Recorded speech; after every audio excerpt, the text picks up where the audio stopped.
اعوذ باللہ من الشیطان الرجیم۔ سورۃ حامیم السجدہ، آیت نمبر 47۔ بسم اللہ الرحمن الرحیم۔ الیہ یرد علم الساعہ، اسی کی طرف قیامت کا علم لٹایا جاتا ہے۔ وما تخرج من ثمرات من اکمامها، اور کسی قسم کے پھل اپنے غلافوں سے نہیں نکلتے۔ وما تحمل من انثى ولا تضع الا بعلمه، اور نہ کوئی مادہ حاملہ ہوتی ہے اور نہ بچہ جنتی ہے مگر اس کے علم سے۔ وَيَوْمَ يُنَادِيهِمْ أَيْنَ شُرَكَائِي، اور جس دن وہ انہیں پکارے گا کہاں ہے میرے شریک۔ قَالُوا آذَنَّاكَ، وہ کہیں گے ہم نے تجھے صاف بتا دیا ہے۔ مَا مِنَّا مِن شَهِيدٍ، ہم میں سے کوئی اس کی شہادت دینے والا نہیں ہے۔ وَضَلَّ عَنْهُمْ، اور ان سے غائب ہو جائیں گے۔ مَا كَانُوا يَدْعُونَ مِن قَبْلُ، وہ جنہیں اس سے پہلے یہ پکارتے تھے۔ وَظَنُّوا مَا لَهُم مِّن مَّحِيصٍ، اور وہ سمجھ لیں گے کہ ان کے لیے بھاگنے کی کوئی جگہ نہیں ہے۔ 25ویں پارے کا ہم آغاز کر رہے ہیں۔ وَلِلَّهِ الْحَمْدُ۔ گزشتہ آیات میں ہم نے پڑھا تھا کہ اللہ رب العزت نے ہر نیکی کی اور ہر بدی کی جزا کا تذکرہ کیا ہے۔ اس کے ساتھ ہی قیامت کا تذکرہ یہاں آغاز میں ہی اللہ رب العزت نے کیا۔ قیامت کا جو علم ہے وہ اللہ تعالیٰ کی طرف لوٹایا جاتا ہے۔ کافروں کا شیوا کیا تھا؟ ان کے پاس قیامت کا انکار کرنے کی کوئی دلیل موجود نہیں تھی۔ پھر وہ اپنے دل کو تسلی دینے کے لیے اور اہل اسلام کو نیچا دکھانے کے لیے گاہے بگاہے یہ سوال کرتے رہتے، اچھا یار جس قیامت کی تم بات کرتے ہو آنی کب ہے؟ اس کا مطلب کیا ہوتا کہ فوراً تو نہیں آنی، اسی دن تو نہیں آ جانی قیامت، لہذا ہم جس سے سوال کر رہے ہیں اس کو جھٹلائیں گے کہ آج یہ قیامت نہیں آ رہی، چلو کل آ جائے، کل بھی نہیں آ رہی، لہذا قیامت آنی ہی نہیں ہے۔ تو اس طرح کی جو بات ہے اللہ رب العزت کے علم میں یہ چیزیں ہیں، اور کسی نبی ولی کو بھی ان باتوں کا نہیں بتایا گیا۔ یہی وجہ ہے صحیح البخاری کی حدیث مبارکہ ہم پڑھ چکے ہیں۔ رسول اللہ صلی اللہ علیہ وسلم سے پوچھا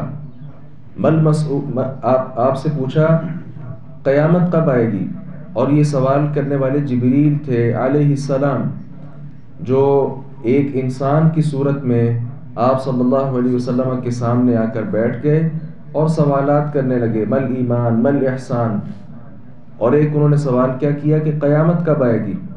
آپ صلی اللہ علیہ وسلم نے فرمایا مل مسئول عنہا بأعلم من السائل، جس طرح سائل کو خود اس کا پتہ نہیں ہے، اسی طرح مسئول کو جس سے پوچھا جا رہا ہے اس کو بھی اس کا پتہ نہیں۔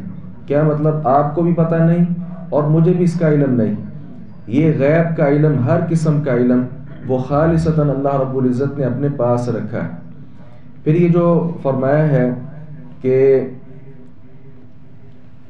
کسی قسم کے پھل اپنے غلافوں سے نہیں نکلتے، اس کا مطلب بھی صرف قیامت کا علم نہیں ہے بلکہ غیب کے متعلق جتنے بھی امور ہیں ان سب کی طرف اللہ تبارک و تعالیٰ نے رہنمائی فرمائی کہ وہ سارے کے سارے علوم صرف اللہ رب العزت کے پاس ہیں۔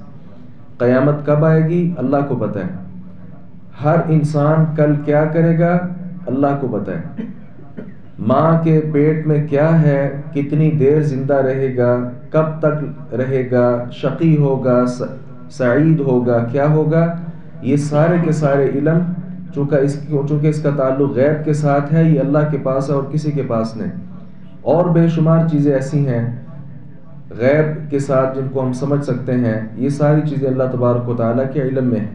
کل قیامت کے دن یہ لوگ جو اللہ کے سوا اوروں کو پکارا کرتے تھے وہاں آئیں گے، اور پھر ان کے لیے کوئی بھاگنے کی جگہ کسی طرح کی وہ نہیں ہوگی۔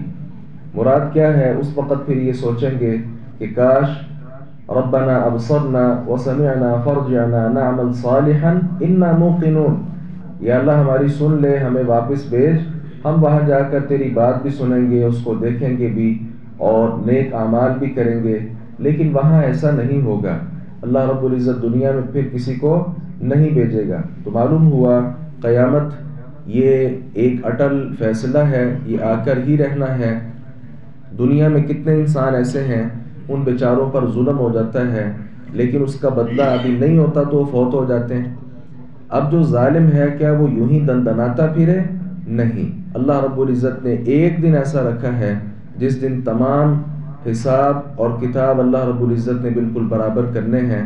اللہ تعالیٰ تو ذرہ برابر ظلم جو ہے اس کو برداشت نہیں کرتا۔ کل قیامت کے دن ان ساری چیزوں کا حساب ہونا ہے۔ اہل اسلام کو چاہیے کہ وہ بھی اپنی آخرت کی جو تیاری ہے اسے اچھے سے اچھا کرتے جائیں۔ امام حسن بصری رحمہ اللہ ایک بار ایک جنازے پہ کھڑے تھے، میت کو دفنا دیا گیا۔ جب قبر کو بالکل بند کر دیا گیا تو اپنے ساتھ پہلو میں جو آدمی کھڑا ہوا تھا اس سے پوچھنے لگے، اس آدمی نے دنیا میں اب تو نہیں آنا، لیکن مجھے ایک بات بتلاؤ، اگر اس آدمی کو اللہ تعالیٰ مہلت دے دے اور یہ دوبارہ زندہ ہو کر دنیا میں آ جائے تو یہ کیا کرے گا؟ اس نے کہا کہ یہ استغفار کرے گا، نماز پڑھے گا اور کثرت کے ساتھ نیکی کے کام کرے گا۔ انہوں نے فرمایا کہ یہ تو اب دنیا میں آنے والا نہیں ہے، لہذا تم ان معاملات کے اندر غفلت نہ برتنا، اس لیے اس کے پاس تو اب یہ وقت نہیں ہے، تمہارے پاس تو وقت ہے، استغفار کر لو، نماز کی طرف راغب ہو جاؤ، دیگر نیک اعمال کی طرف سبقت لے جاؤ۔ اللہ تعالی ہمیں اس کی توفیق عطا فرمائے، قرآن پاک کو سمجھنے اور اس پر عمل پیرا ہونے کی توفیق عطا فرمائے۔ وآخر دعوانا الحمد للہ رب العالمین۔